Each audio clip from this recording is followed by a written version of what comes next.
A very good evening to you, our esteemed viewer.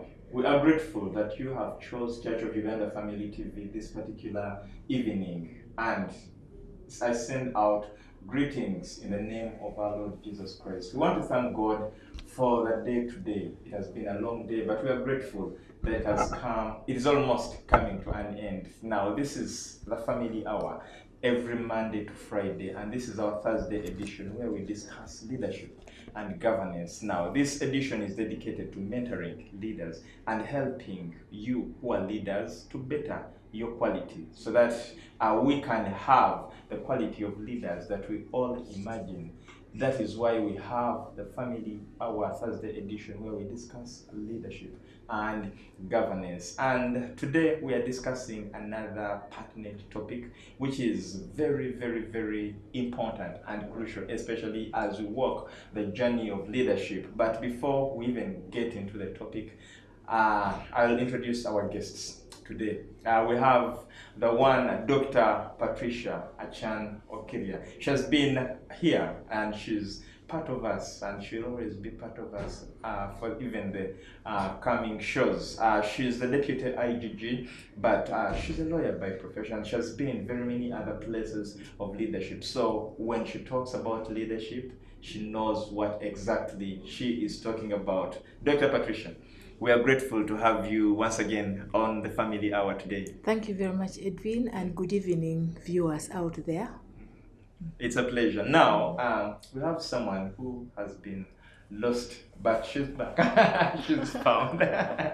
This is none other than Angwech. Dana is another leader. She's currently the Chancellor of the Diocese of Kampala, but she's also a former vice president of the Uganda Law Society. She's been in very many other places of leadership, and she's so passionate about leadership. Now, Dana, it's a pleasure having you this evening. Thank you. It's good to be here, and good evening, viewers. And so today we are discussing something to do with leadership and integrity. Of course, we talked about ethics last time. Now, today we want to look at integrity, and we analyze this leader with integrity. And I believe by the time this show ends, you as a leader, you'll have a transformed mind and perspective when it comes to leadership. Dr. Patricia, just to give an introduction to our discussion today, we're looking at integrity. How can you break down, how can you expound on that term, integrity? Thank you very much. With reference to what we discussed previously when we talked about ethics, I think a leader with integrity is that leader who is honest, who is trustworthy, and who is reliable. A leader who sticks to his word and does not go joking around and compromising his standards of leadership. So leaders of integrity usually act according to their words, and they practice what they preach, and they also own up their mistakes. And this one I had dug into deeper previously, because integrity is a cornerstone of good governance, and it's a cornerstone of a good character as well. So if we have leaders with integrity, leaders who are down to earth and truthful, then they will be able to offer good leadership. Yes. Okay, thank you so much. Then we are looking at this leader of integrity. Who is this leader? What is integrity in your own perspective? My perspective is that someone who is the same every aspect of their life. They're the same at home, they're the same in the marketplace, they're the same in their church sphere, they're the same in their community. It's a character that does not change. If they say that somebody is stubborn at home, you're going to find that they're a bit cheeky at work, they're a bit cheeky in the marketplace, they're making fun. There's that one strain about them that makes them one. I think the best word is using them as one. So that's my definition of integrity. It's the simplest, basic definition. Okay, we now want to get into, we've gotten now, someone watching us has an image of integrity, because integrity is a word that is commonly used, and we've seen very many companies have this as their core value. But now we want to see whether this integrity is being practiced by looking at the characteristics or the qualities of integrity. Dr. Patricia, what are some of the qualities you can talk about of integrity? Yes, when we dig deeper into integrity, I think integrity, first of all, is important because it's a foundation for trust and respect. So when a leader has integrity, he's able to have that trust and respect from the people he's leading or the subordinates. And when leaders demonstrate integrity in their action and words, they are most likely to earn trust and respect from the team or even from the stakeholders. So it's important for us to think about how they can possibly be able to build that credibility and positive reputation as leaders. And we have got qualities or characteristics of integrity, like you have asked, because for someone to have integrity, then that means the person is dependable and can be able to follow through on their own commitments. If a leader is able to action on the commitments, then the person will be trusted and people will have hope on that leader. Then the leader should also be able to have openness and honesty, especially when communicating to others. Today we have leaders who communicate lies. You know, they are not confident, they are not open, they are not truthful.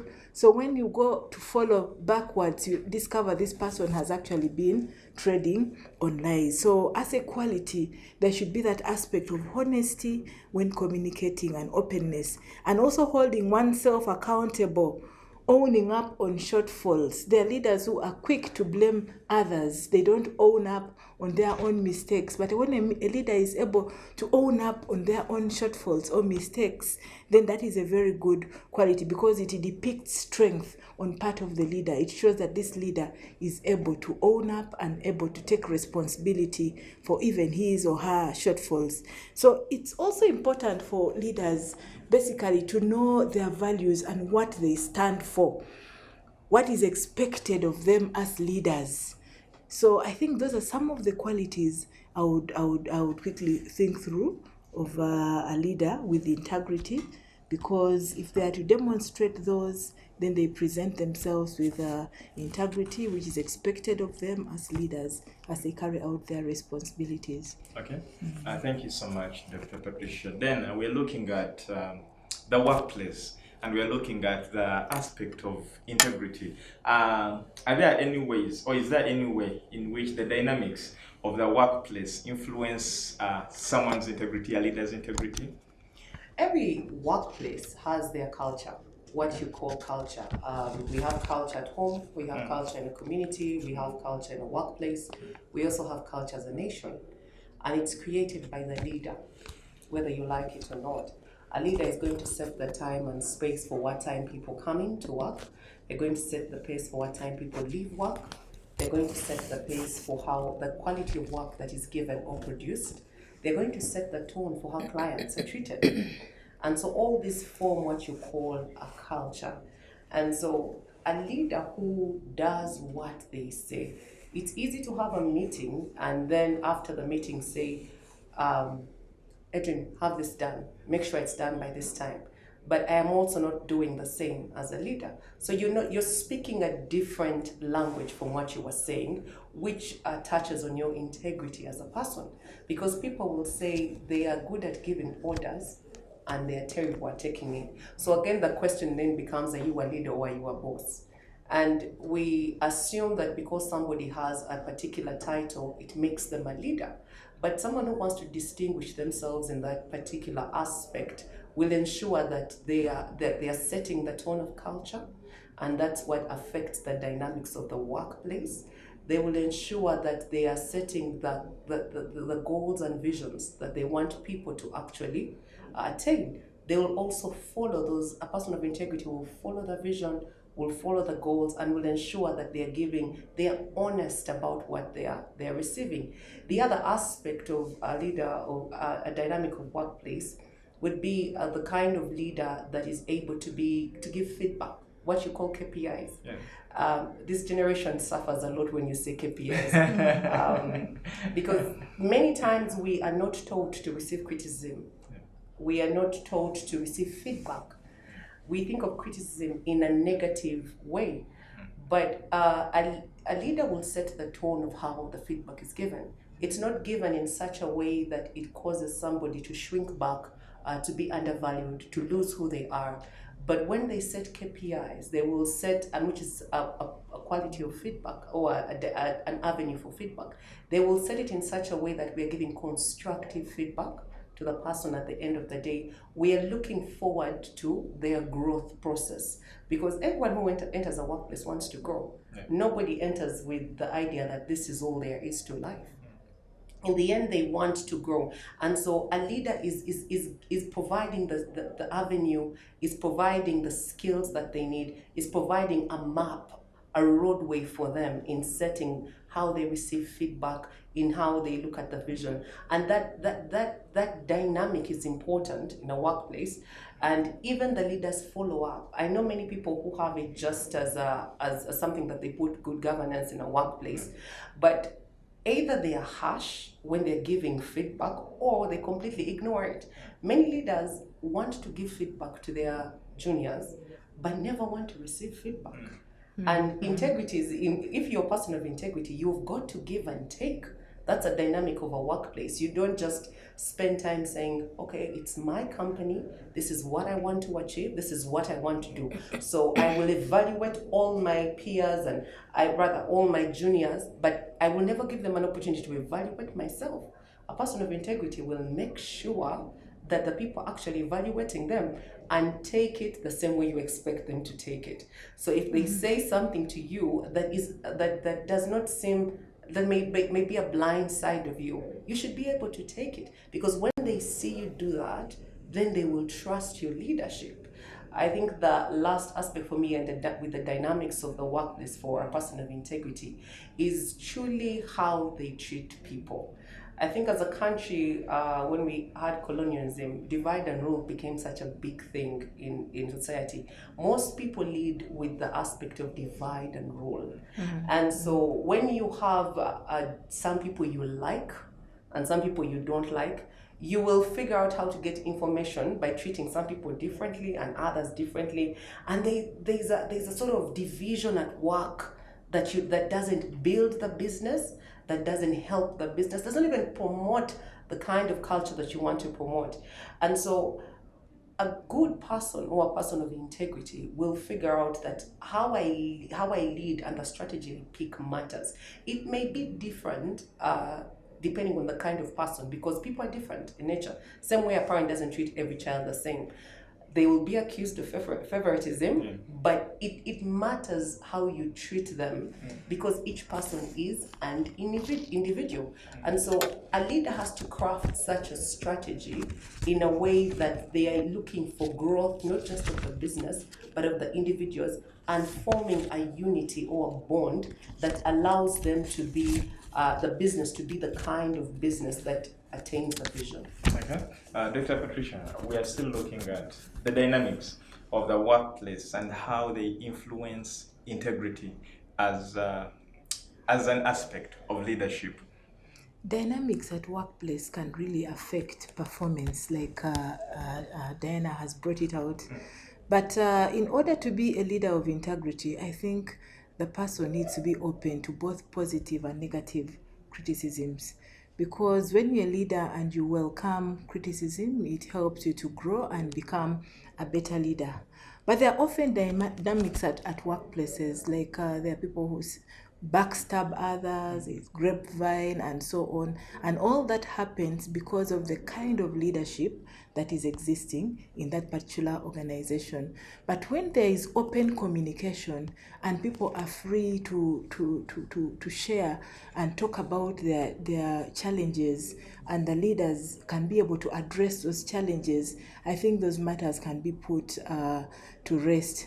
But also integrity, a leader with integrity is able to make very good decisions to guide the institution if he sticks to the principles of truthfulness, of honesty, and if he or she is able to guide the institution according to the organizational mandate or the value of whatever it is such an institution stands for. So integrity here becomes very, very important, because one, it first of all helps this leader to be a good person and offer good leadership. Secondly, when you have it, you're likely to make very good, well-informed decisions and treat others with respect, and also help others to become successful in life. But from what Dr. Diana has said, she alluded the fact that there are leaders who discriminate. When you get into that aspect of discrimination, then that is a big negative, because you end up dividing and using the divide and rule, because a certain category is favoring you and can bring information to you, then you leave the others, you discriminate against the others, because without integrity, then you have a breed of people who are sneaky, people who are dishonest, people who are selfish, and that is how corruption begins to flourish even in institutions, because now that selfishness begins making people think about themselves, me, myself, and I. So it becomes a problem. But dynamics in leadership at workplaces is often there, because there are situations where leaders actually take advantage of the subjects, and then the subjects begin fighting each other, and they begin backstabbing, and then at the end of the day, you have a demoralized team who are busy in grapevine, who are grumbling, who do not have morale, and that definitely would affect the output. But if we talk about integrity, and there is honesty and transparency and accountability, then you find everything flows smoothly and everything falls in its place, and that will be leadership of substance. Yes. Now you've brought in something very interesting, that is leadership of substance. We are talking about integrity. Actually, in our previous show, someone who is a counselor, LC3 counselor, said, from this discussion, I realize what they have been in is not leadership. So I don't know what he termed it, but he said, I realize this is not leadership, and he's now becoming a subject to learning the dynamics of leadership, which is really very, very good, that someone can really sit back and reflect on why they on the qualities of good leadership, and integrity becomes one of them. But we are looking at the benefits of integrity, because we've talked about integrity and we are really emphasizing integrity. But someone would say, okay, if I do all this, then where is the benefit at the end of the day? Like you said, doctor, that sometimes it becomes me, I, and myself. So someone who has such a mentality may now say, okay, if I practice all this, how do I benefit? What comes out of all this? And then I'll start with you. What do you have to say about that, about these benefits? Let's start with, I think it's a sad mentality. Yeah. That we are always looking to see how we benefit Exactly. from a thing. Exactly. There's a healthy dynamic to it, especially when you have office politics, because office politics is really about give and take. But the unhealthy dynamic which the younger generation is facing, my generation is facing, and the other people are learning, is that there has to be a benefit, and usually a monetary benefit, Exactly, for everything that I'm doing. But the very aspect of integrity is a character aspect. It speaks to you as a person, the kind of person you want to be. Do you want society to define that for you, or do you want yourself to define that for you? Because when I define myself as a person of integrity and I walk according to the spheres that have been said, I am happy as a person. But if I let everybody else define that for me, it means I don't know who I am. And so I would say to that specific approach is that never approach something thinking, if I do all these things and I get everything right, there has to be a monetary reward for me. The second aspect to it is there is more to life than just the monetary aspect. There's more to life.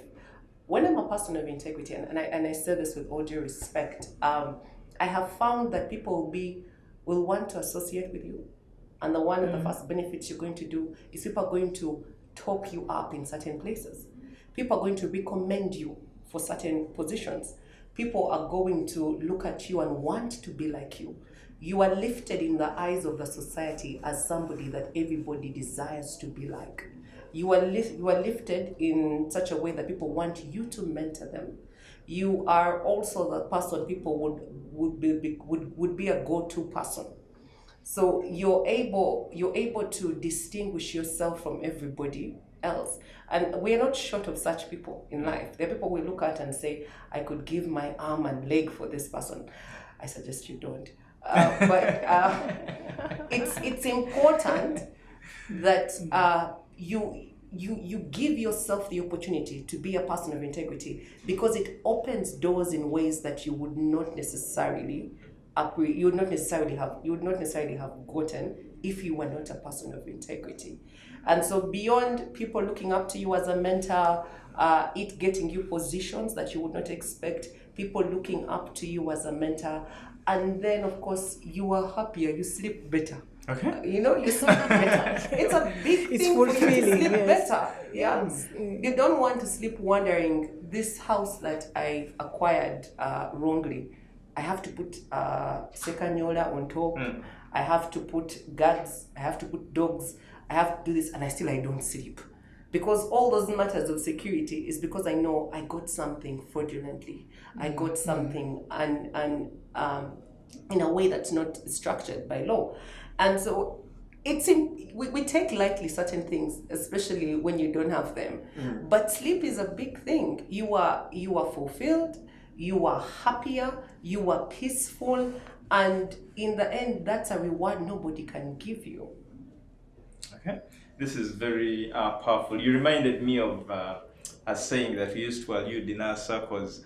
Alluded from a certain play called Between the Seat. What is the size of the potato? So if someone tells you to do something, you say, what is the size of the potato? That is the first question. Well, Doctor, we are looking at the benefits of integrity. Yes. Yeah. For me, I think I would agree, first of all, with my sister Diana.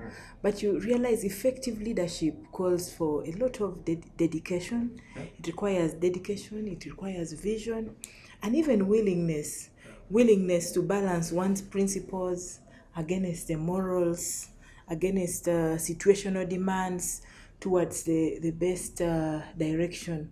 And when someone has integrity, that person is able to demonstrate what he wants others to be like, and that requires mentorship, or that requires nurturing others to come out and be able to be like you as an individual. And how do we do that? Like, you remember the story of the dog? Yes. If you have ever taken care of a dog, you will feed this dog, you will clean it, the dog becomes loyal to you. So when you have people below you and you're able to take care of them, you're able to show them love, you're able to correct them and guide them through how you would like them to do, carry out their assignments, then I think you're able to produce results. So a leader who has integrity, first of all, builds trust. The people are able to begin trusting that person, because the person will have demonstrated that he or she is reliable as a leader and stands by his or her word. And then secondly, the people are able to produce results. Results. Previously, we looked at a scenario where people would act like they are loyal, and yet they don't have any results. So how do you get to tell that these people are actually trusting me as a leader, and these people are actually able to take my decisions or follow my directives as a leader?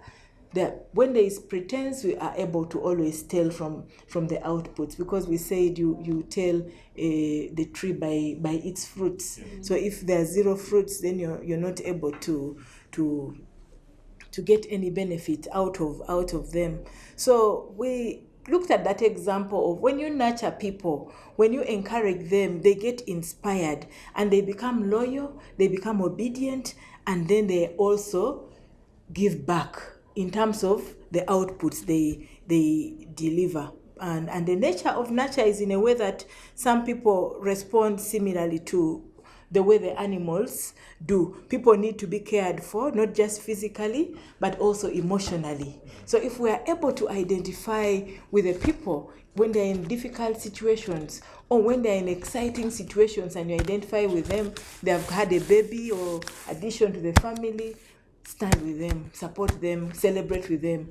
They have lost somebody, stand with them, empathize with them, and be there for them. People love to be encouraged, people love to be recognized, and people also love to have security and hope. When they have that hope, then they are able to go the extra mile because they know the leader believes in them and what they are doing. So it is a need for every human being to be cared for, to need emotional support, to be encouraged, to be recognized for the positives or the achievements they have made or the contributions they have made in terms of work and the others. And for any leader who desires influence, to influence others, he has to first nurture them. Because you can't be a leader of influence when you cannot nurture, when you cannot mentor, when you cannot groom, when you cannot prepare people to do their work. Many people think that to be an influencer is to have authority, and to have that figure, to be able to correct others and reveal or display their mistakes all over the place.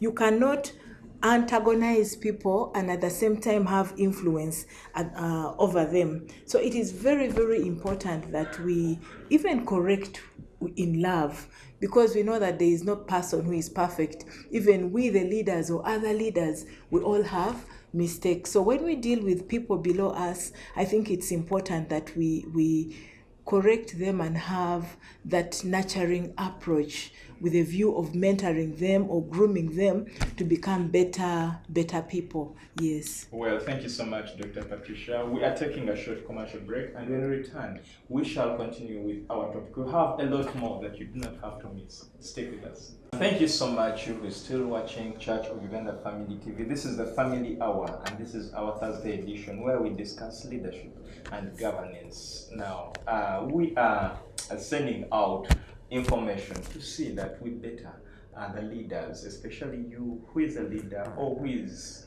eyeing any position of leadership. When you talk about leadership, leadership starts from home. You might be a family leader, a family head, you are a leader there. Before you think about the other leaders you're pointing at, you too are a leader. So this message is equally important to you, because you also have people who are looking up to you, who want to be like you now. When you mentor them the wrong way, they'll also live to be what you were. But we're looking at a leader of integrity, and we have one, I would call it a mentality, where we have very many women. If women are given places of leadership, I want to be so careful when I'm talking about women in the presence of Diana. But when women are given places of leadership, sometimes it is alleged that they have to bring out a stronger ego so that they can win respect from the subordinates. And Dr. Patricia, we want to look at a woman who lives in a man's world. So we have a world where men are expected to be leaders. For example, you are deputy IGG. The IGG, the 3 deputy IGGs are all female. And someone would really expect, why not a man to be the IGG? Or why not a man to be the deputy IGG and all that? So how can a woman lead in a man's world? Thank you very much, Edwin. I think it's a season. Okay. It's a season for women, because you find that women are confident, women do multitask, women make good leaders because they have the ability to think big, to dream big, and even to act, to inspire teams and move and take action on a number of issues. And I had an experience of working in a ministry which was male-dominated, in the Ministry of Works and Transport. And I had instances of walking to the boardroom and finding we are only 2 women, or I'm just myself. But you come out with confidence and show them that you can offer true leadership and be able to guide them in the different policies or laws or giving legal advice and guidance. We take charge.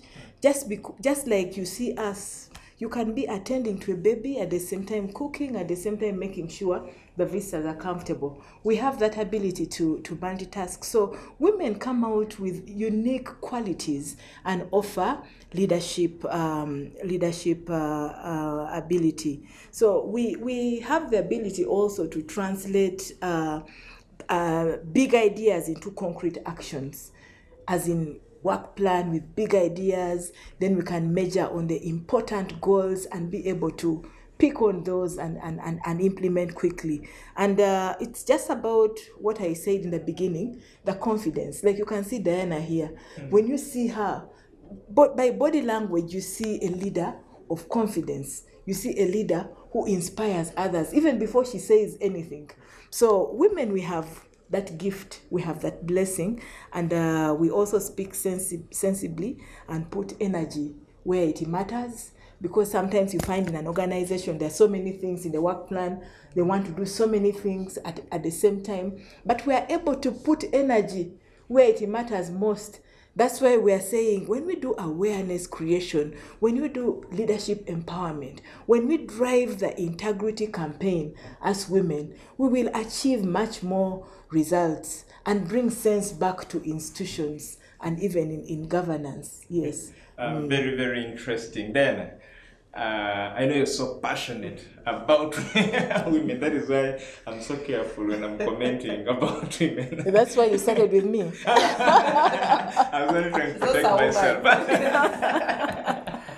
Yeah, but how ably can women lead in a man's world?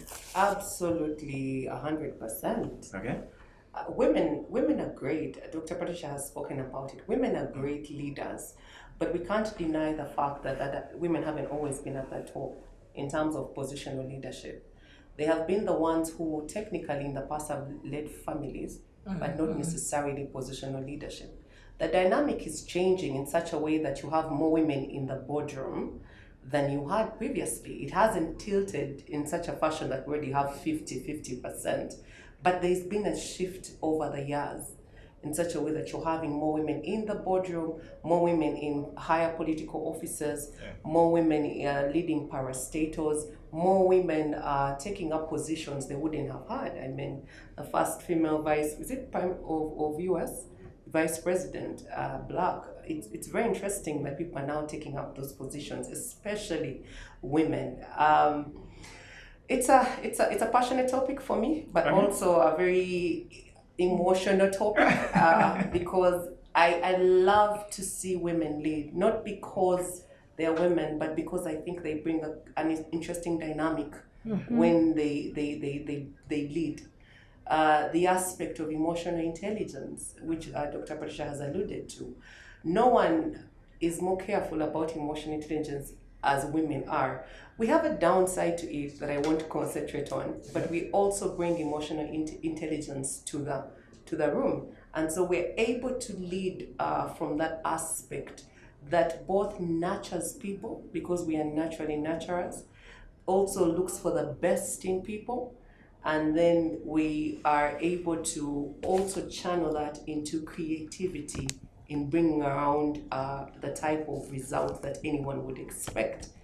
It's interesting that, of course, we speak about it. I think that there have been challenges as women have come to the forefront, both weaknesses because society has pulled us down in a certain way, as well as weaknesses from our backgrounds and cultures, especially in Africa, where culture is such a big thing, that most cultures don't esteem women or allow women rise to the top. And that dynamic has been shifted to the workplace. But when you have a woman who understands the dynamics of culture, understands that she's been given an opportunity and she truly wants to build a society, you will ordinarily see her pulling up other women. You will see her lifting up other women. When there's an example, beyond trying to create diversity, beyond trying to balance the boat, as they say, beyond trying to do that, you will see women many times who are confident in themselves will lift up others. So they will tell you, this person, this younger lady can better do it. do you want someone to MC? I think I've emceed a lot of functions, especially at ULS. Sadly, it was a man who got me there. But the ability to see that in me when no one else did, because people were so used to having men for a long time, that when someone said, try her, you won't be shocked, then they never stopped inviting me to do so. But I have been since retired. But it The world needed more of you. But it's a good thing to see women rise to that level. We can't ignore the politics that comes with it. We cannot ignore the challenges for women because they have greater obstacles to overcome than men in places of leadership. A woman has more obstacles in her way than a man does, especially if she's a wife, she's a sister, she's a mother. In all those things, there's responsibility. As sister, she will also still be nurturing as a mother, looking after her siblings. She's a wife, she's taking care of her husband and still trying to perform her wifely duties and be the woman at home. She's a mother, looking after maybe not one, not two, but even more than biological children, people who are coming after. She's trying also to finish her degree, books as far as everybody as the man is. She's trying as hard to do all these things and still be able to be equated to the man. Still get to office on time at a particular time. I'll give an example. We had a women's conference recently and a man's conference. And so we met the professional women's breakfast at 9 and women made it somewhere about 9:30. The men's professional breakfast was 7 and they were all there. And so we're trying to discuss what was the difference and dynamic. And everyone said women have to go to the market in the morning on Saturday. They have to take care of the different things at home. And we understood as much as we want to have an earlier professional breakfast, we're dealing with women who have so much on their plate. And so we can't copy them in a way that will suit us. We can only take from our challenges and make the best of what we can in the society that we live in. But women can lead. It's just that the dynamics that they have to go through, they jump over more hoops, but they never have to do it alone. I think that's the beauty about being a woman. There is always somebody on the side to co-pilot with you, somebody on the side to help you, to mentor you, to work with you, to take on the children at a time when you cannot, to be able to give you an introduction in a certain place where you would not. And I think that absolutely women can do their best. And when they lead, despite their challenges, they make the kind of leadership that is lasting. They make lasting impact on societies. Okay. This is really, really very, very interesting. And my comments will be minimal on that. You're protected. Well, it is so interesting that even as we speak now, you actually see a change in our leadership, the national leadership, where we have the vice president, the prime minister, first deputy prime minister, go to the ministries being led by the speaker, go to the ministries like Ministry of Health, Ministry of Education. They're all mandate by women, and you really see a change. And of course, not forgetting the directorate where Dr. Patricia comes from. Women on the forefront, but they are making men cry. Is that so? It's good or it's bad? Is it crying or roaring? because their sins are haunting them. Yeah, but of course we cannot take that for granted, and just to give women encouragement and that strength that you too can, even when the world thinks it should be a man. Because I'll give another example. Days back, when you go to a hospital, every woman in the hospital is a nurse, whether they're a doctor or not, they're a nurse. And every man, whether a nurse or what, a doctor, referred to as a doctor. Yeah, I think that's and I think this is also changing somehow. It is changing. Even in education, women are really making it, and they now qualify for those bigger places.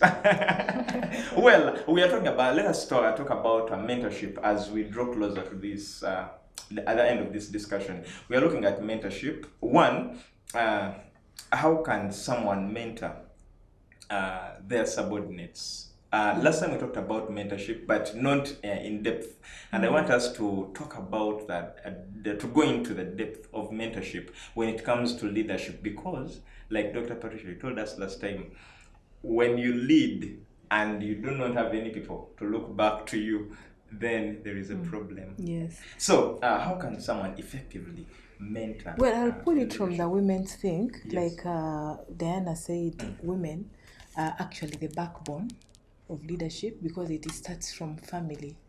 They start from family, community, and then even at the different workspaces. Now, women easily do mentorship. We easily do mentorship because we are used to nurturing our children, our siblings, and managing things in the family and community. Now, when we tie it to mentorship, first of all requires certain key aspects. In order to mentor somebody, you have to model what you want others to be and offer leadership by example. Now, when you want to offer leadership by example, you have to be a nurturer. You have to be prepared in your mind to nurture people, to follow you and follow your ways. But before you can offer or give any nurturing abilities, you first of all have to show love. Naturally, human beings want to be loved and cared for emotionally, physically, and so before you can do anything in the lives of others, you show them love, because without it, there is no connection.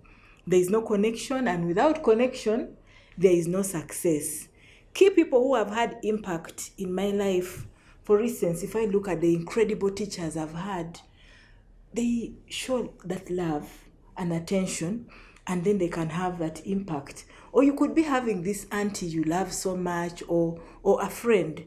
You find that you're able to do things together, you're able to open up and talk to them, you're able to plan and implement together. So love can make a difference in the lives of many, even students.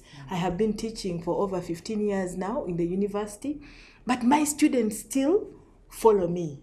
My students still follow me because I was able to show them love and go beyond the teaching. I would do mentorship, I would tutor, we would do revision of questions together and be able to talk about family things, discipline, relationships, and so on. So we built that friendship with them over time. And then the length of influence on others also dictates on the depth of concern for them. How much influence do you have on others? Other than love, respect. As leaders, if you are to mentor somebody, you have to show them respect, because people naturally respond to respect. Most people will do anything for you if you treat them with respect as a leader. So what does that tell us? As leaders, we have to respect ourselves and respect others too. We've seen leaders who are disrespectful to others.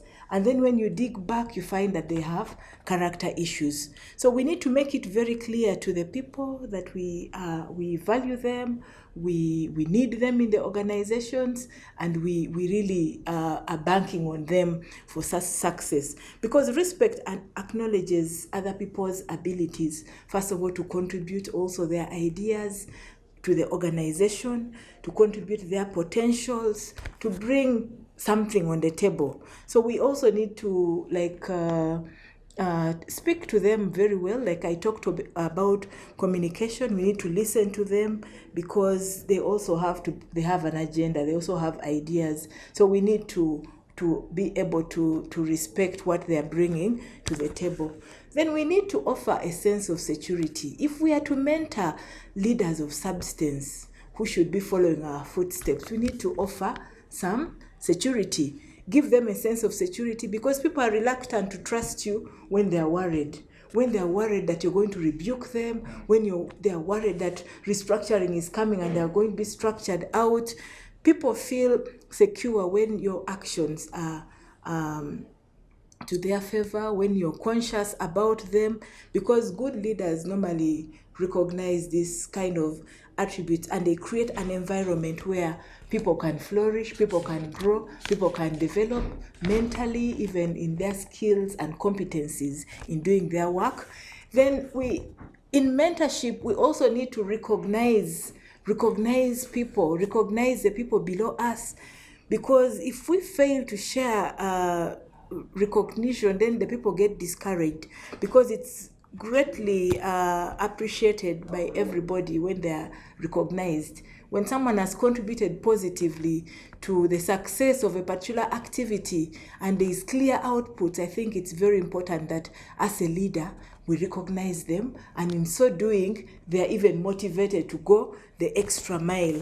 We need to do also encouragement, sit with the people, encourage them. It makes one wants to follow you if you are an encourager to them, because lack of encouragement can lead to sickness.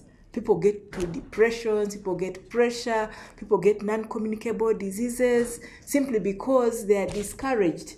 But as a leader, if we are able to encourage somebody, if we are able to groom somebody and help somebody grow through their weaknesses, because making mistakes, like I said earlier, is very normal, but people grow through making mistakes. That's why you see even a baby, when they're learning to walk, they keep falling here and there, but they rise up and walk again. So people make mistakes. So as leaders, we need to be alive to the fact that people make mistakes, but we should be able to correct them in love, in care, with respect, and build good followers. Because I think those are some of the attributes we can think through when we talk about mentorship, because people come from different walks and backgrounds, and people have different skills and potentials.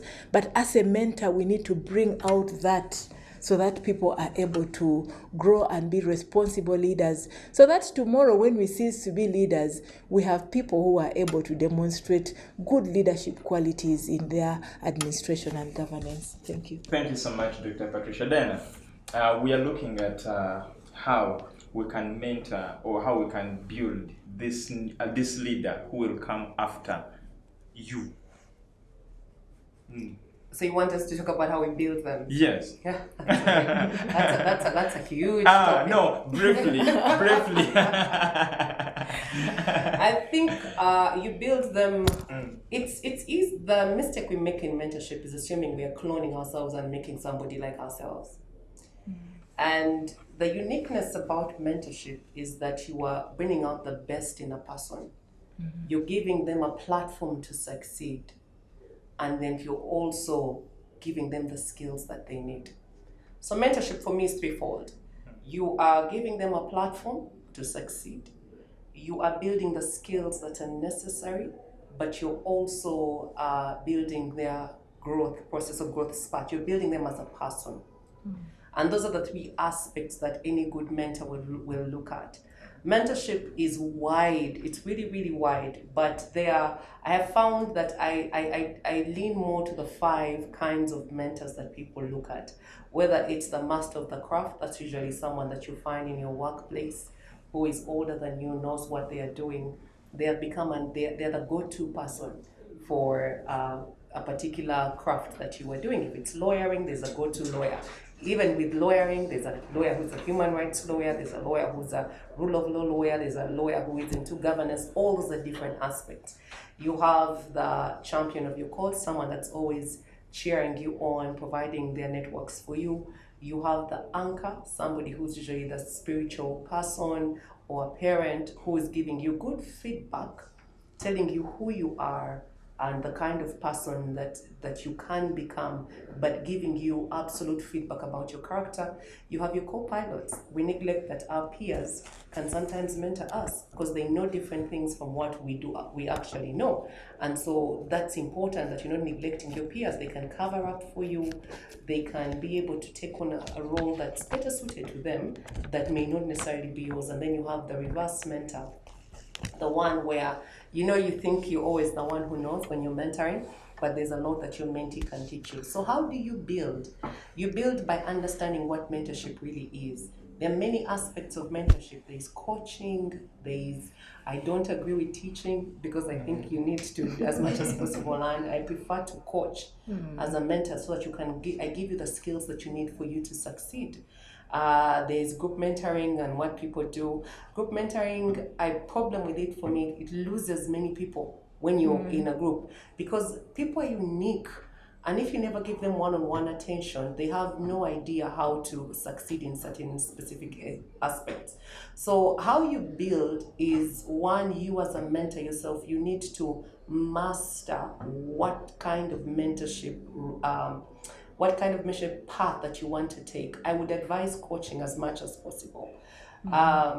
Because it's good when you help someone find their way. So you need to master the art of mentoring yourself. You will not get it at the first go, not even the second, third, or fourth, because it's like having a different child. You think you're going to train them up the same way. They all come with new characteristics that shock you. Yeah? And so it's important that, one, you are mastering the coaching process. Two, you are building them in the skill that they have. So it means you too need to learn that skill. If you don't know it, provide a platform for them. We have technology, we have many ways to learn the skills, and then you will never go wrong when you work with someone's character, because the higher somebody goes, it's their character that will sustain them in that particular place. And so it's important as much as possible as a mentor, if you cannot get skill perfectly right, if you can't get many things perfectly right, character is a key aspect that any mentor must watch. In less than a minute, what are your parting shots as we wind up this discussion? Well, my parting shots are build yourself in such a way that people want to look at you, people will remember you, but you will be a person of impact. That happens by watching your character and being a person of integrity. It sells. I know it may not be fashionable in the kind of world we're living in now, but it will never go out of fashion if you truly look back. Because the more you choose to build your character with integrity and the different things that come out of it, the greater impact you'll have in your community, in your society, and in the nation. So it sells. It's something that you need to work on. Thank you so much, Diana. Dr. Patricia, as we wind up, what are your parting shots in less than a minute? Integrity is a rare commodity, as Diana has said. Integrity, finding people with integrity these days is difficult, but we can purpose as leaders to groom people with integrity through programs like this, so that people rise up with distinctiveness, act differently, and work with honesty, and implement their responsibilities as responsible leaders in this country. Because if we begin this integrity drive, I think we are going to go a long way in improving the quality of leaders this country has. Thank you very much. Thank you so much, Dr. Patricia, and thank you so much, you who has been watching us from where we started from up to here. We've come to close of our program, Family Hour. Tomorrow we shall have Family Hour, and our theme for Friday is parenting. So make sure you do not miss out that edition as well. God bless you. We meet again next time.